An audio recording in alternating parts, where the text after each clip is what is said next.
The Acolyte showrunner Leslye Headland spoke out about her failed Disney Plus Star Wars series in a recent interview, and some of the things that she said during this interview suggests that maybe she's learning her lesson or there's a self-awareness to her, but other things that she's saying just come across as what you would expect from someone who created the Acolyte. Like, just take a look at this headline from That Park Place. It says here, Leslye Headland calls YouTube critics fascist and racist while addressing the Acolyte cancellation. So that's kind of the typical talking point that we've gotten for a while now from people who are defending Acolyte. But if you scroll a little bit further down during this interview, she says she even admitted that any gripes creatively with the show are completely valid, a statement that stands in stark contrast to several of her other comments later in the interview. So on the one hand, she's saying people who didn't like the show were just being fascist and racist. And on the other hand, they actually had a point about them. But before I really dive into this, if you're new to the channel, make sure you hit that subscribe button. If you can, leave a comment, tell me what you think about the Acolyte and Leslye Headland.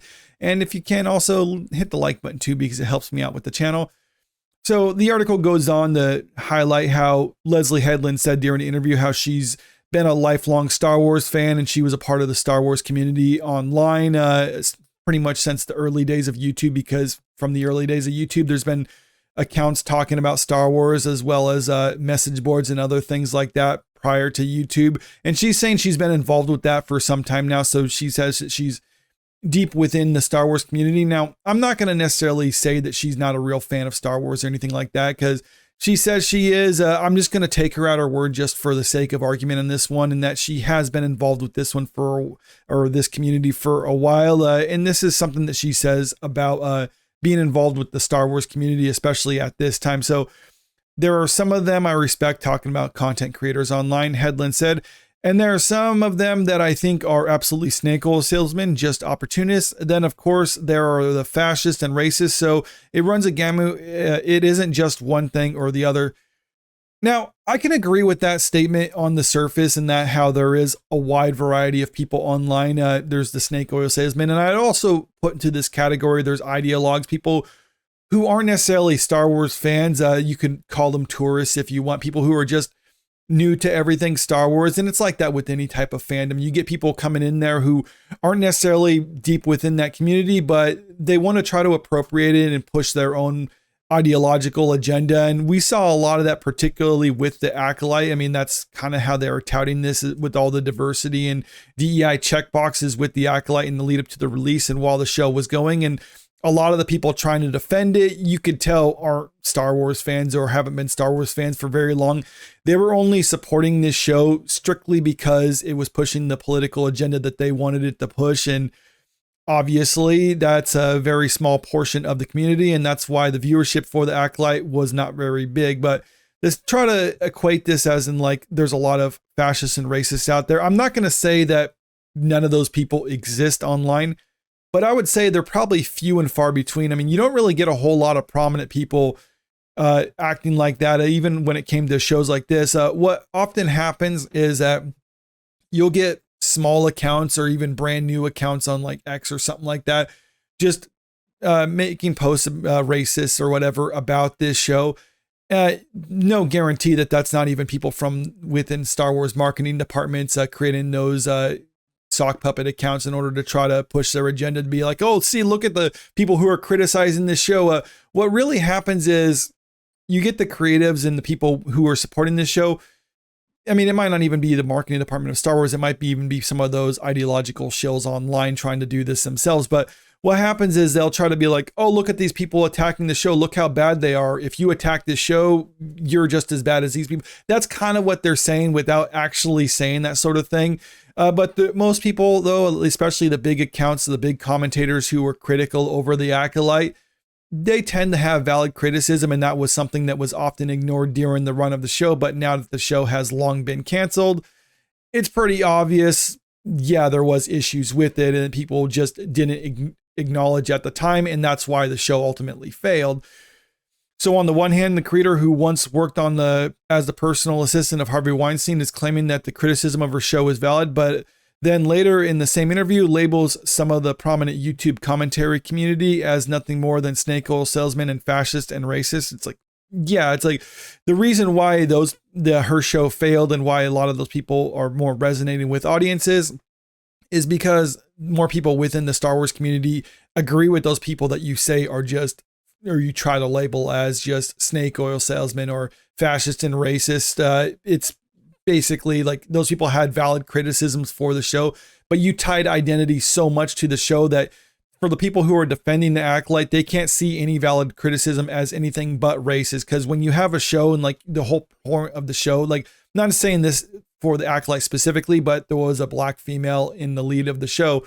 So when you tie the whole identity to the show being it stars a black woman and people are critical over that show, well then in your mind, you're just going to see like, oh, well, you're just a sexist and a racist because you don't like it just because it's a black woman. It's like, no, we can come up with a lot of examples of why of shows or movies with black women in it that are actually good. We just don't like this particular one for reasons X, Y, and Z. But for a lot of the ideologues and shills out there for Star Wars, they don't see it as such. They just see it as an attack on identity. And that's why they'll label many of the people who are providing valid criticism as just ists and phobes. And honestly, you can do that. I mean, that's an approach that they tried for the show, but we saw that it didn't really work out for them because people aren't going to be guilt tripped into supporting it. They're just going to, decide to check out. And that's ultimately what happened. Leslye Headland was not surprised as the Acolyte cancellation, but shocked by the publicness. And she says here in the interview, I was not surprised by it, she admitted, but she did express frustration with how it unfolded, describing the process as unexpectedly fast and unexpectedly visible.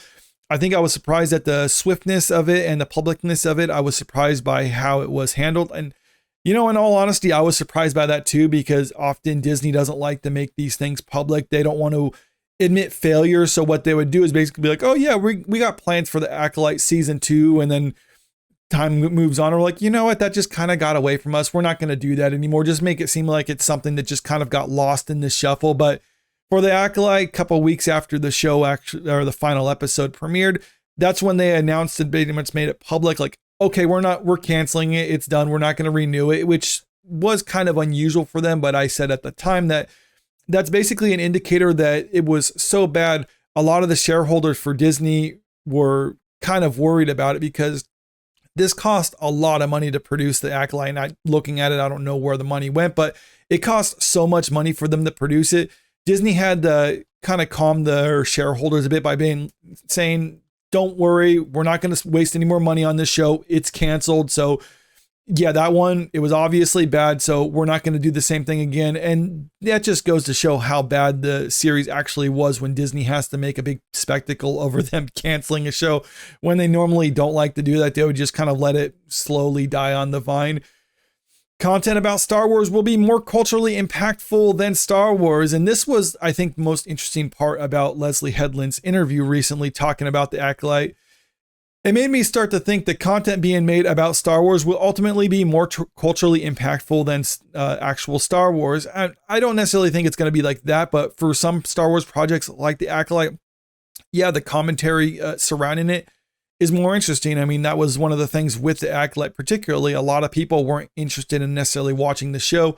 They were interested in watching YouTubers talk about the show and watching the videos talking about the show. I mean, I was a part of that myself. I even have a playlist on this channel talking about specifically the Acolyte. And to me, that was like the interesting part about it is just the public discussion surrounding this show and not the actual show itself. Now, is that going to be the future of Star Wars? No, I still think there could be Star Wars properties down the road that have some cultural impact. But right now, the way the landscape is shifting, it's not looking like that's going to be the case unless Disney does something different in order to change up how they've been handling the property, because right now it really hasn't worked out. And this is ultimately their own doing, because just going back on any criticism for Star Wars, they were trying to dismiss as just like, oh, you're just a bunch of ists and phobes and other things like that. And it's like, okay, fine. If you want to treat the paying customer like that, you're free to do that. But then that just makes the customer your competitor. And that's what happened here. The collective community that previously enjoyed Star Wars are now turning on you and basically producing their own content that's competing directly with the stuff that you're making. And that's the stuff that the overall Star Wars community chose to consume instead of your product. So if you want to actually turn this ship around, what you need to do is basically stop attacking your paying customers, stop treating them like they're the competition, stop treating them like they're an adversary, and start treating them like you should be treating them, which is their paying customer. There's someone that gives their hard-earned money to you, whether it's physically or their actual money through going to see your movies in theaters, or spending their time to go watch your show on your own streaming platform. You have to pretty much entice them to come back and want to watch your stuff. And you can't do that by basically just trying to bully them and berate them into watching your show.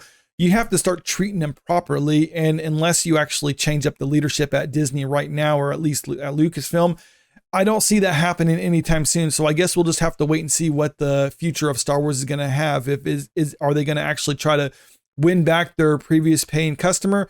Or are they just going to continue to compete against them, because we saw that that's actually not a winning strategy for them? But let me know what you think about this in the comment section below. Also, if you haven't already, make sure you hit that subscribe button if you want to stay up to date with the latest entertainment news. And don't forget to hit the like button and share this video out there, because it helps out with the channel. Thank you.